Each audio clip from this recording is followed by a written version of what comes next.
Okay, welcome back, and this is going to be part 2 of the Kenwood KRX-5 AM/FM receiver cassette combination unit we were working on last week. And last week we were able to get the amplifier up and going, the one distorted channel repaired. Also got the troublesome function switch out of it, got that cleaned up, reinstalled, and all of our functions are now working cleanly, both channels with no intermittent dropout. This week I was able to pick up a belt for this unit, and although I wasn't able to find anything online that definitively nailed down what belt goes in this thing, I was able to basically find a Kenwood standalone tape deck that I believe uses the exact same mechanism, and so I based my belt selection off the one that goes in that unit. Also picked up a belt that's just a little bit bigger than the one that I chose. That way we've got a couple in case the first one doesn't work. We've got two choices. This week's intro music, we're listening to the 1985 Adrian Vandenberg solo record, Alibi. And we're going to listen to a few seconds of the title track from this. And of course, right after this record, he would go on to build some very big shoes in Whitesnake for John Sykes.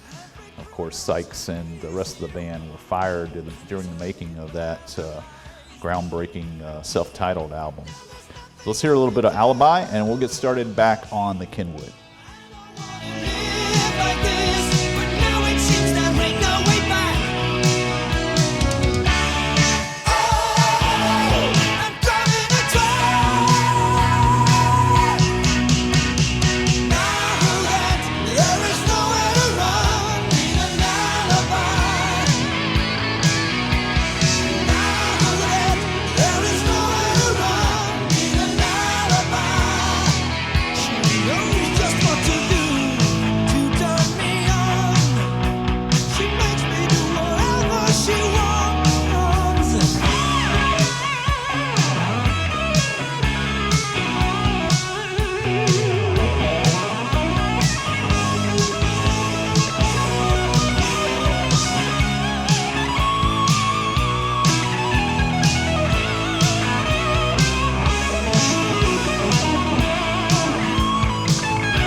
All right, let's pick back up and kind of get us an attack plan as far as getting down to where the mechanism is so we can get it out.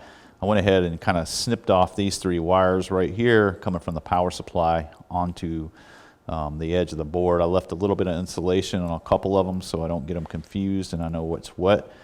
But the problem here is there is kind of a wall right here, and that will not do anything for us. Having this board out of the way, which I thought was going to be the cure-all, end-all, doesn't really do anything for us because of this wall right here, this metal divider going down this, basically the front part of the whole entire thing. It runs from one side of it all the way to the other side.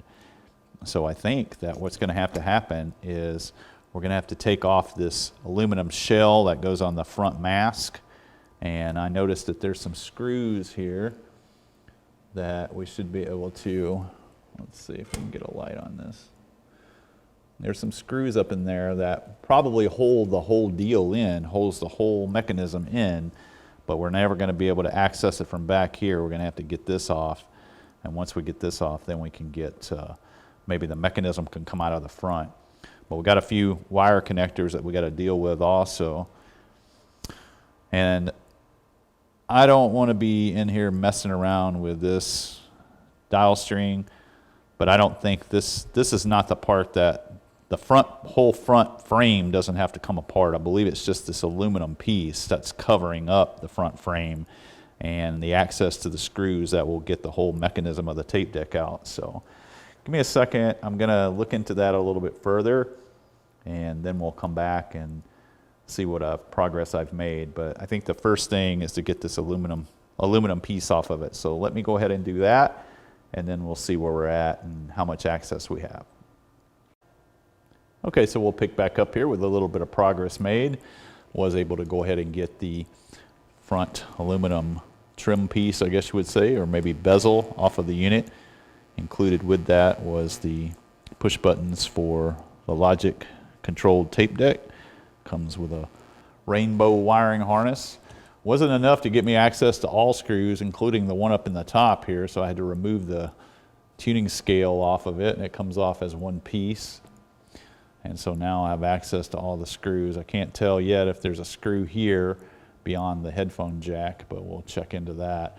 So it looks like once I cut free some of the wiring harnesses, I'm hoping that this thing will just basically lift up out of here, or maybe I can manipulate it enough to get it up out of here, because we still have that aluminum barrier right here. We have that aluminum barrier, so I don't have any room right here. So I'm hoping this whole face doesn't have to come off, because the thought of having to take that off with this tuning string kind of routed through that, and having places that it connects to attached to this, that doesn't sound too appealing to me. So I'm going to do everything I can to try to manipulate that out of there without having to do that. So that's the progress we've made so far, and I'm going to go ahead and cut a few more wiring harnesses loose, cut the wire ties off those, and then get the screws out, and I'll see if I can manipulate that enough to where we can get it up and get it out of there. And I'm hoping that there's enough wire to where I can get it to a point to where I can, get it upside down so I can work on it. So give me a few more minutes and we'll play around with it a little bit more and see if we can make a little bit more progress. All right, so as we come back in here, and this is how we wound up at this point. Basically, what I feared turned out to be the case. This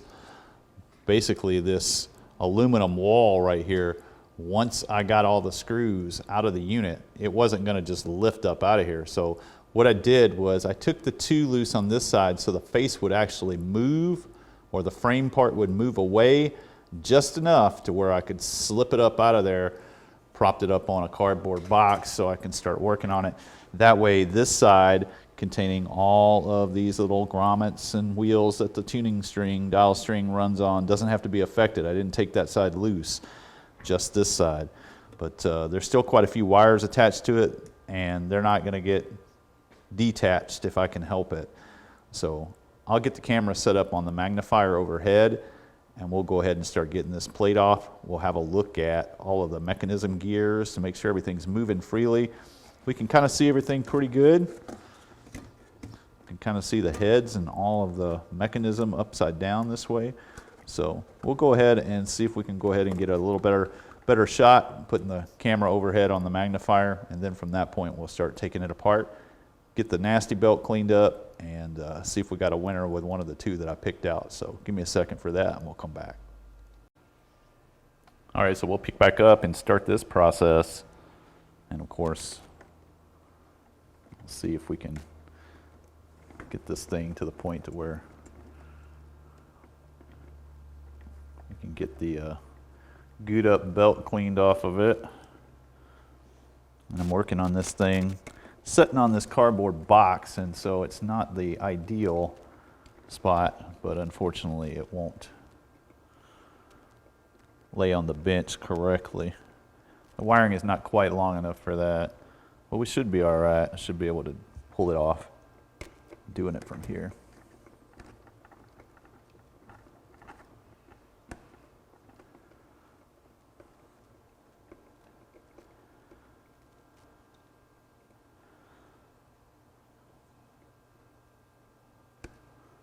Yeah, there's two more screws on the top. It's going to have to come off. And we're going to need us a little stiffer screwdriver for that. So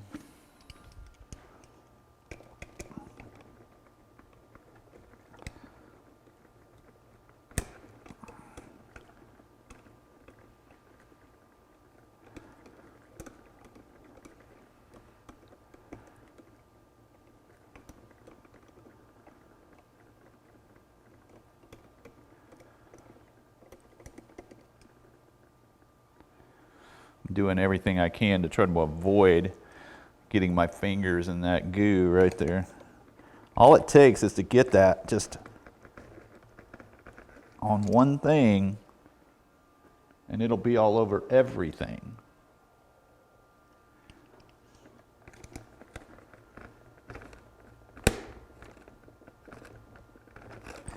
And of course I've got a screw here that's being uncooperative.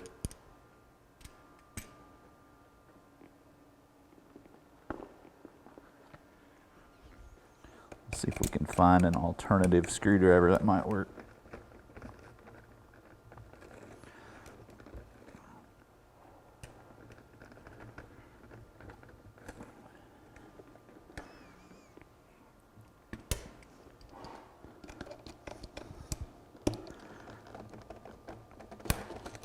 Got it.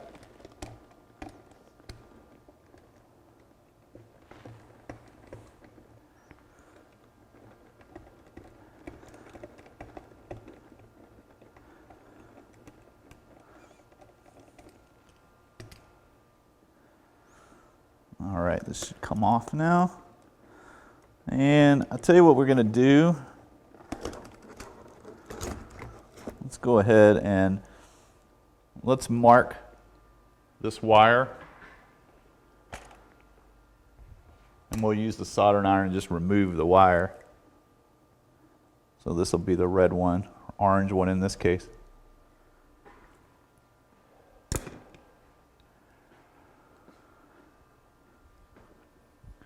Got my pile of cotton swabs standing by here.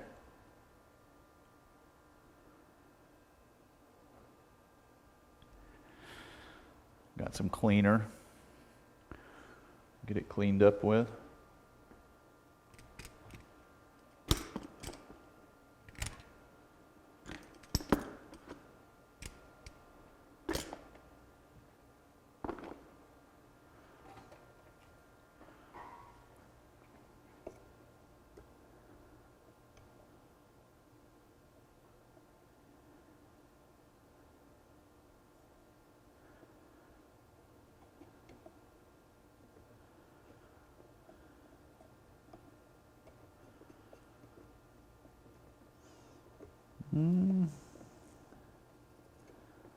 Wire is not being very cooperative about coming out, so let's just go ahead and we'll snip it.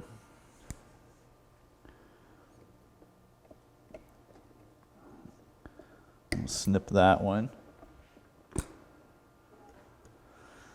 Now we can flop that over.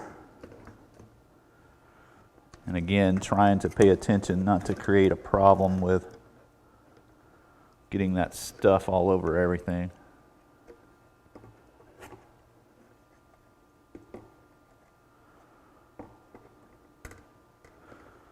And those wires need to be just a little bit longer there.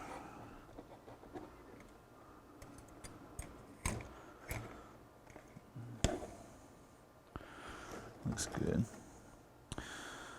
Now, I'm going to try to see how much of this I can get off.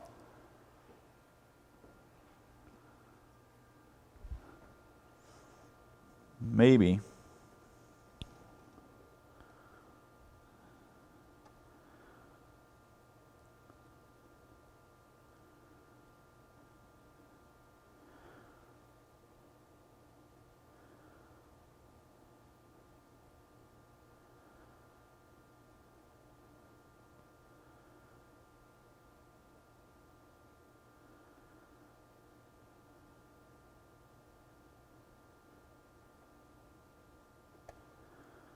Look at that. Not bad. Now let's find a place to put it where it doesn't go all over everything.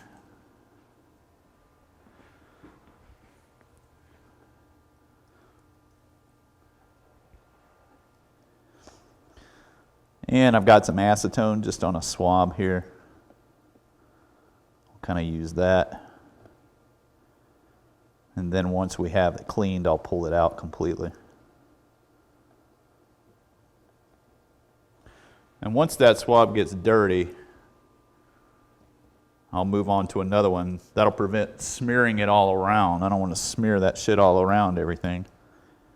Otherwise, I'll be cleaning it forever.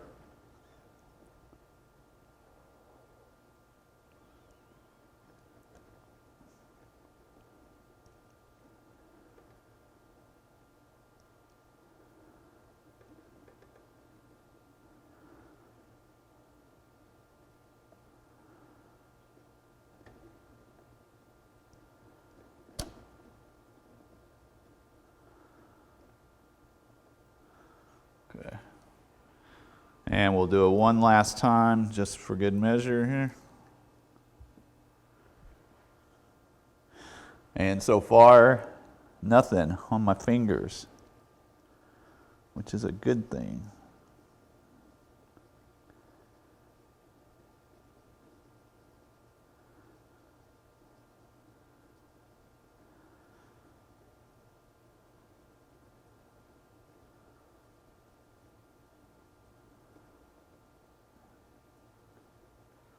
Okay.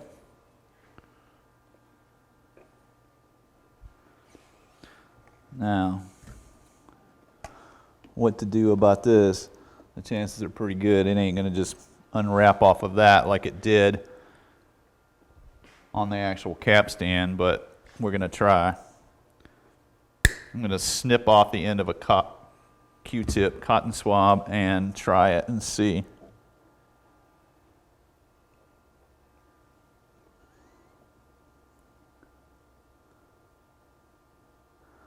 Yeah, it's not going to.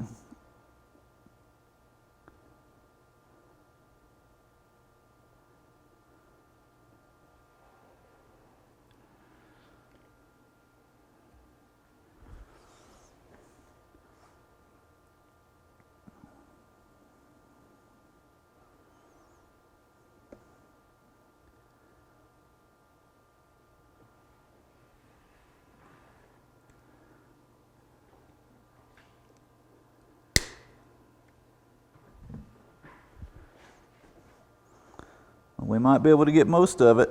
Ah, did I get it on my finger? No, I didn't. We got a pretty good bit of it.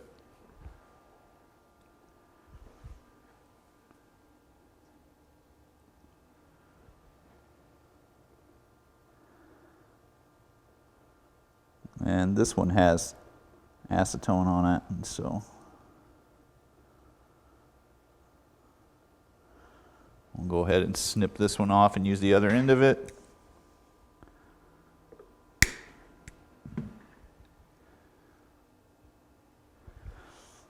And this is going to turn out a little better than I thought it was. I thought it was going to be a much bigger mess. The worst one I ever seen was on an Iowa cassette deck from the early 80s. It was everywhere.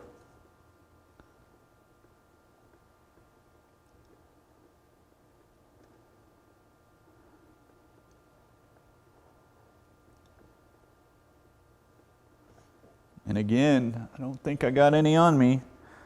So we're going to take that as a win. There is some right there, though. You just got to watch it. All it takes is one drop of that shit. And see, there's some right there now.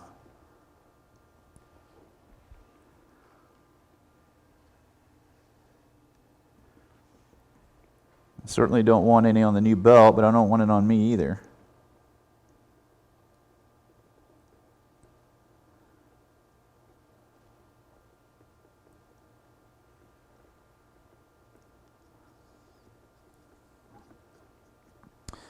It should be okay.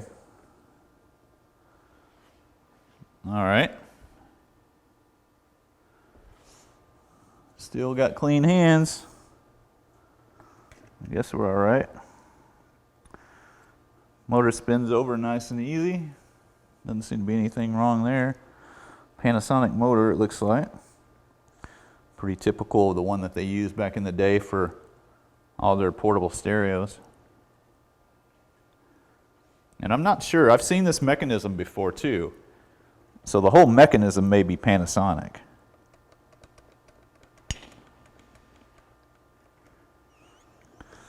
All right, I want to pull the capstan out, but there's going to be a washer underneath and I don't want that to fall down inside anything. So I'm going to pause the video here. We'll go ahead and get the capstan out and then we'll take a little bit closer look at the mechanism to make sure everything's kind of freed up and moving before we attempt to start the new belt. So give me a second for that and we'll pick back up.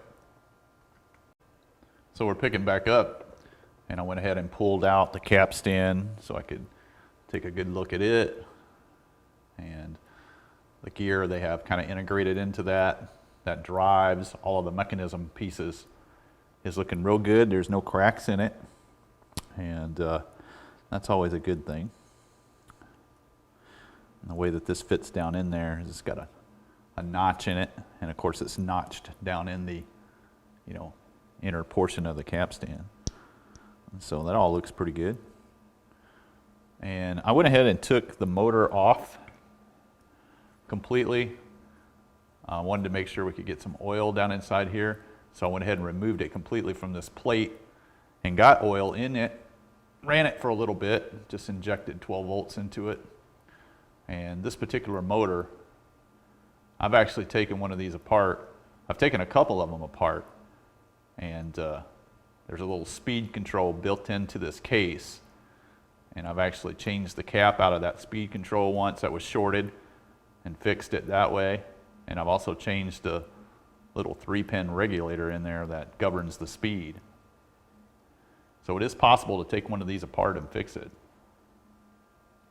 But one of the things I wanted to get down to this point so we could see is we already know what a pain in the ass it is to take it out of this thing. So the last thing I want to do is just change the belt and throw it all back in there and hope for the best. We want to make sure all the mechanism parts are moving. And they do seem to be with no trouble.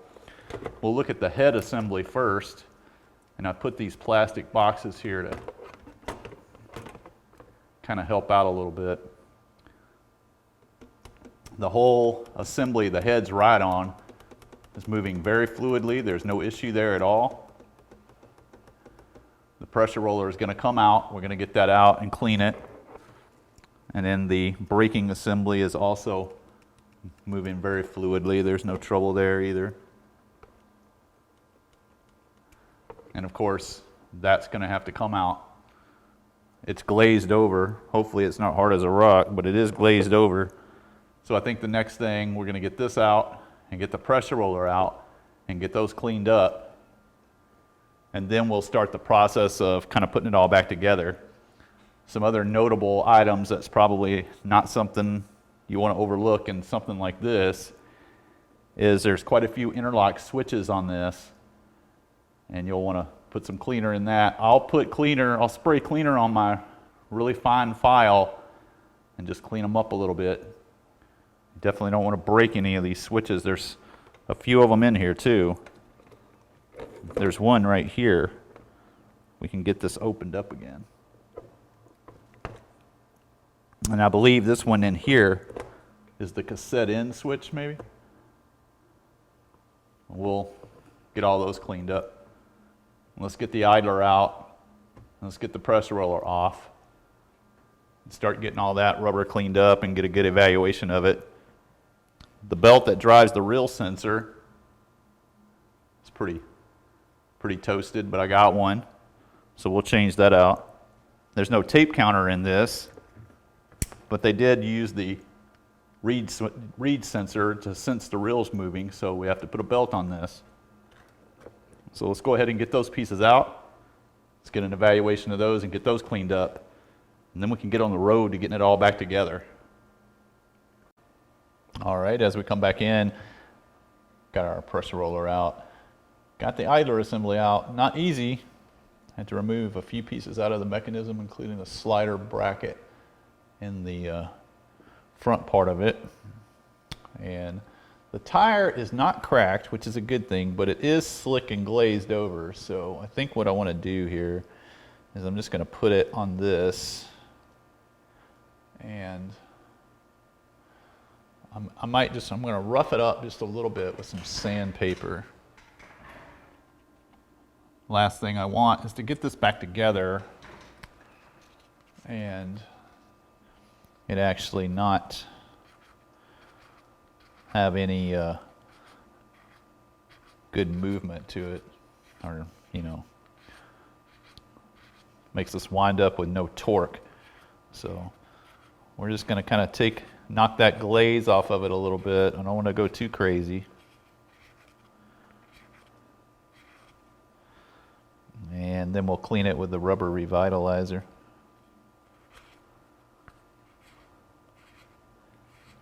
And sometimes this works, and sometimes not. It just depends on how far down this thing was already, what kind of trouble it was in before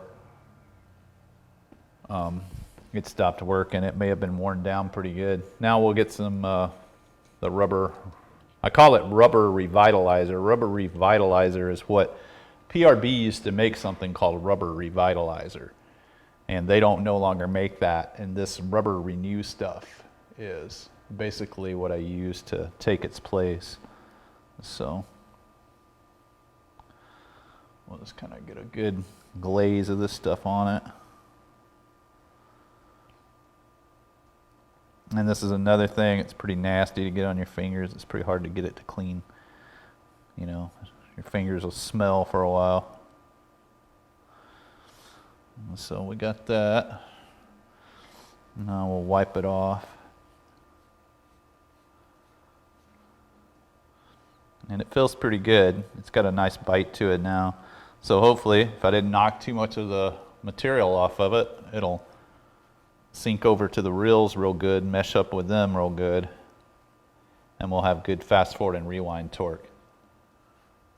You know, it usually never fails to move the tape in play because it's being helped along by the pressure roller. But when you're trying to fast forward and rewind a 90-minute tape and it's towards the end, it may bog down and not work correctly. So we'll see what happens. That looks pretty good. And again, these are things that you most definitely want to address before you start putting this thing back together. The last thing you want to do is get it all back together and then find out you've got an issue and you're going to have to start taking it all back apart again. Now with this, never ever use sandpaper on this, because if you get this out of round, then you're going to have wow and flutter. So we don't do sandpaper on pressure rollers. So let's get another swab here, and we'll kind of knock off whatever we can get to. These usually always clean up pretty good. There's only been a few times I've encountered one that's rock hard and caused issues. These usually clean up pretty good.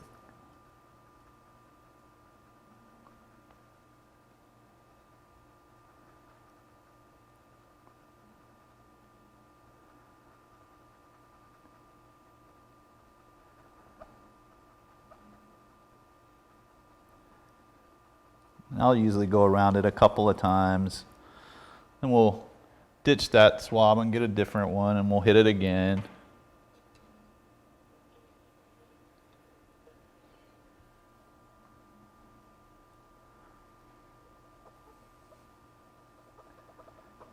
And it'll start to turn a nice color again. You can tell that it's going to have some good gripping properties to it. It's when they're nice and glossy and they don't, you know, and they don't stop being glossy, is when, you know, it's hard and it's going to probably be an issue.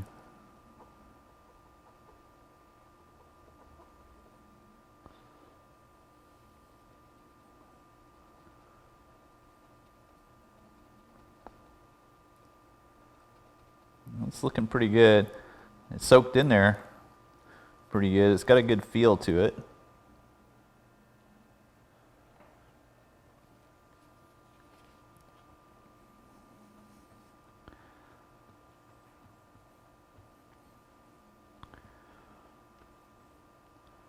And it spins over pretty good too.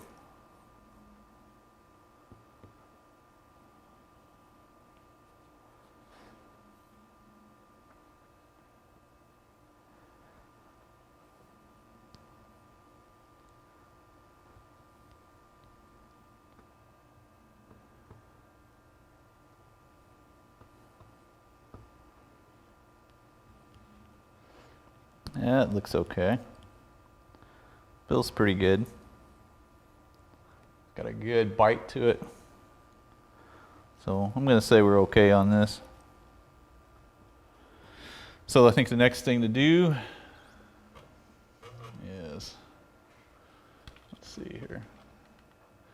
I got to get it all back in here. And I'm not sure that that's something I can even do while I've got the camera running because of the way that it's mounted on my magnifier. But we'll give it a shot and see what happens here. I'm going to move this back just a little bit.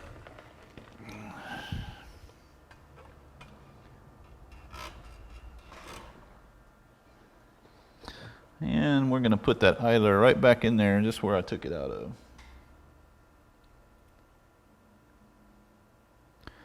And of course, on the other side, there's a catch for a spring. It's just trying to get it back in here is what the real issue is. I'll have to push up on the brakes and then kind of manipulate it into place.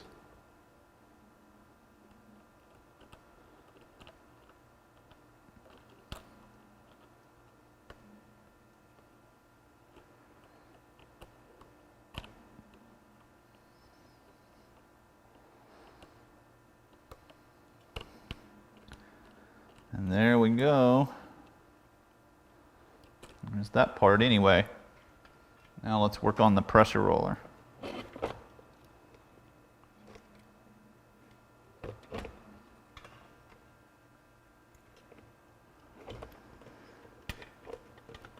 Again, not the best situation to work in.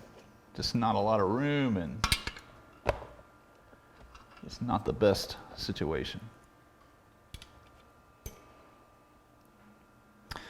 Pressure roller does have a spring on it that attaches up in the mechanism. So we'll want to make sure we get that connected back up.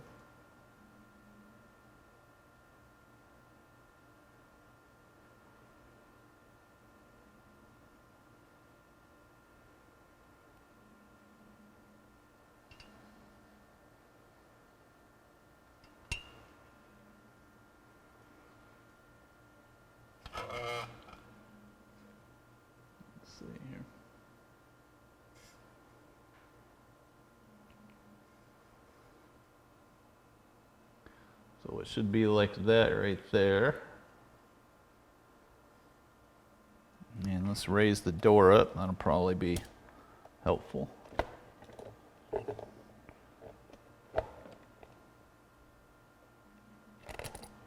And drop it.